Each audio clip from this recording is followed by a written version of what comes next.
Coucou tout le monde, je suis Christine, bienvenue sur notre chaîne et bienvenue dans cette nouvelle vidéo. Alors aujourd'hui je vais vous proposer un tutoriel maquillage qui va être hyper simple à réaliser étant donné que je ne l'ai pas du tout créé moi-même. Je me suis inspirée d'une maquilleuse qui est en ce moment très connue, on va dire. C'est Natasha Denona, je la connaissais bien avant qu'elle soit beaucoup plus connue. Alors Natasha Denona est une maquilleuse qui a créé sa propre ligne de maquillage. Elle a des produits de très bonne qualité qui sont vraiment très chers. Donc du coup dans ce maquillage je vais vous présenter plutôt quelque chose qui est abordable avec des produits abordables.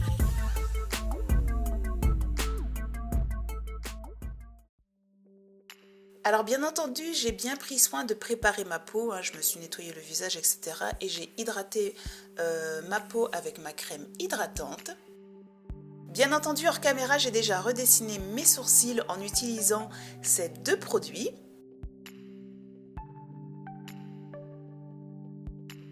Je vais commencer par appliquer une base de teint, ici c'est la marque Jacobs, c'est une base de teint qui va me permettre de bien superposer mon fond de teint ainsi que le reste des produits sur ma peau.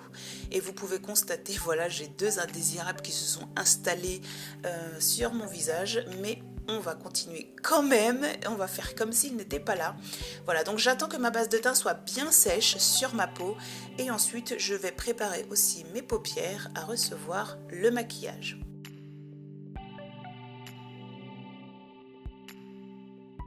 Avant d'appliquer mon fond de teint, je vais corriger mes zones sombres du visage en utilisant un correcteur orangé. Ici, c'est celui de MAC dans la gamme Prep and Prime.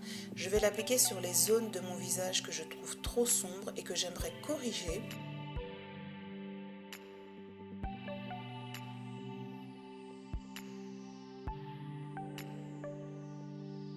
Je vais ensuite prendre le temps de le laisser un peu sécher, pas trop, mais un petit peu, juste pour qu'il puisse un peu adhérer à ma peau et ne pas s'estomper complètement comme si c'était une crème hydratante.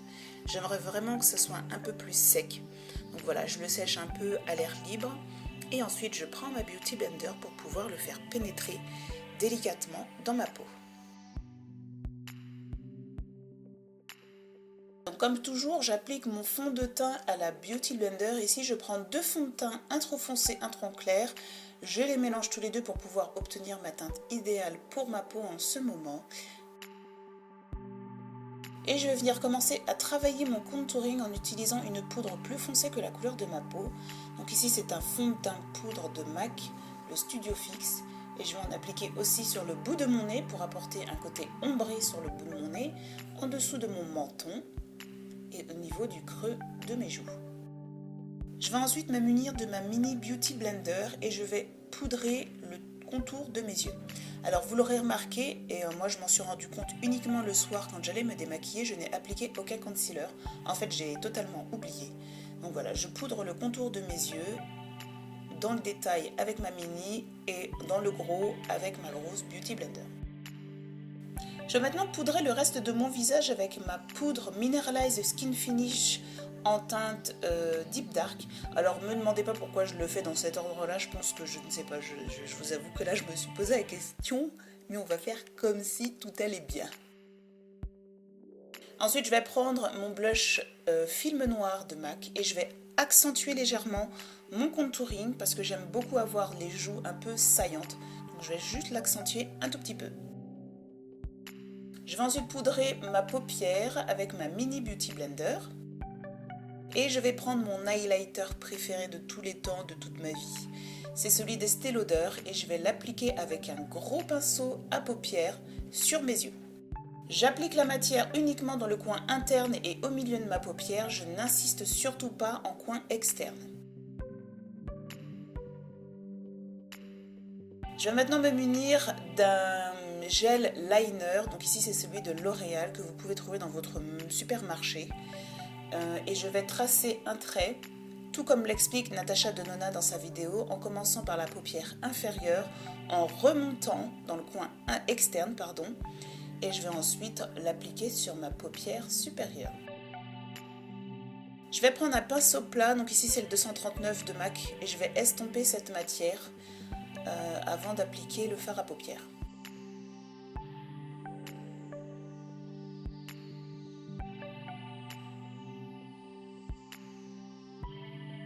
Donc voilà, maintenant là j'ai pris un fard à paupières noir, donc ici c'est celui de Kiko, et je l'applique en coin externe. Et vous voyez, c'est un fard à paupières qui est, comment dire, peu pigmenté par rapport à celui de Make Up Geek, mais qui est quand même pas mal, je l'aime bien aussi.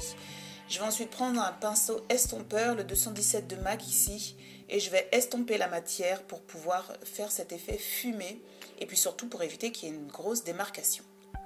Ensuite, je prends le fard à paupières de Avril, c'est un gris. Il est très joli ce fard à paupières, il est très peu pigmenté, mais il me va très bien justement pour ce type de maquillage. Ensuite, je reprends mon pinceau biseauté avec le résidu de gel liner et je vais vraiment marquer ce côté cat eyes. Je vais vraiment le marquer un peu plus et puis ensuite je vais estomper encore avec mon 239 de MAC.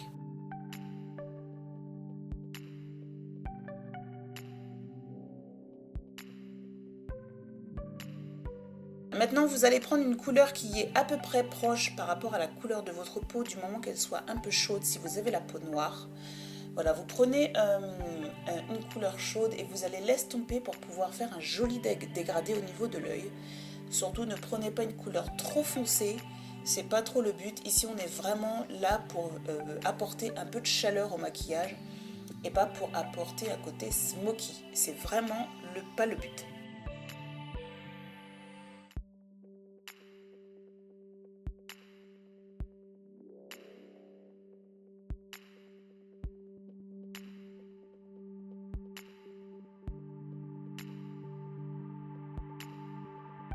Voilà, donc là vous me voyez, je prends ma poudre bronzante en fait que j'utilise pour mon visage et je vais l'appliquer en haut de ma paupière.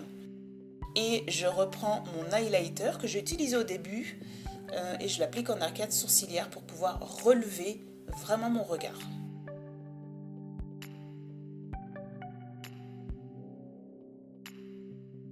Concernant les sourcils, je modifie la forme de ma queue de sourcil pour qu'elle puisse s'adapter à la forme de mon maquillage. Je vais plus l'étendre vers l'extérieur. Vous voyez, je forme une pointe vers l'extérieur pour qu'il puisse être limite un peu parallèle par rapport au maquillage. Ensuite, je prends un tout petit pinceau plat que je viens tremper dans mon fard à paupières noir et je viens l'appliquer en dessous de mes yeux. Ensuite, je prends le fard à paupières gris que j'applique sous les yeux et ensuite je prends le fard à paupières marron chaud que je viens aussi appliquer sous les yeux. Vous voyez, c'est exactement les mêmes fards que j'utilise sous la paupière inférieure.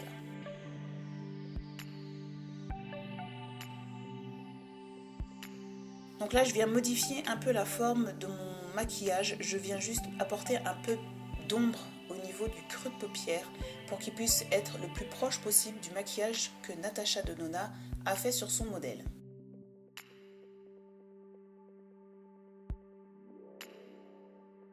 Maintenant, je vais passer au crayon nude dans la muqueuse. Je m'excuse les filles, j'avais le soleil qui tapait en plein sur mon visage. J'avais énormément de mal à m'appliquer le crayon, donc je me suis tournée de différentes manières, mais du coup vous voyez rien, mais c'est pas grave. Ensuite, je recoupe mes sourcils, je vais appliquer du mascara et des faux cils.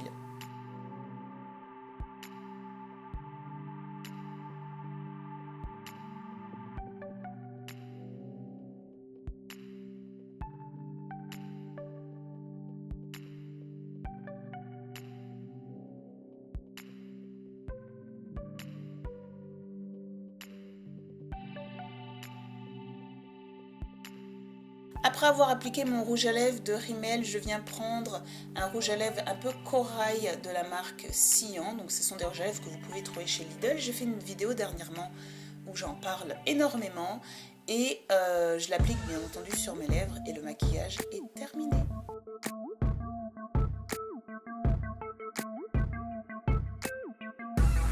J'espère que ce maquillage vous aura plu, j'ai été super contente de pouvoir le reproduire. Pour moi, c'était un maquillage que j'avais envie de faire depuis des lustres. Et enfin, je me suis décidée à le faire. Je l'avais planifié depuis 2 mois dans mon planning de vidéos. Donc vraiment, c'était l'accomplissement de ma vie de faire ce make-up. J'ai été super contente de le faire, j'espère qu'il vous plaira. Dites-moi en barre d'infos pour la question du jour si vous connaissez la marque Natasha Denona et si vous pensez que j'ai pu réaliser à peu près la même chose que le modèle. J'espère que cette vidéo vous aura plu. J'ai hâte de lire vos commentaires. Je vous fais à toutes de très gros bisous. Bienvenue aux nouvelles abonnées. Toujours bienvenue aux habitués. Je vous fais de très gros bisous et je vous dis à bientôt pour une prochaine vidéo.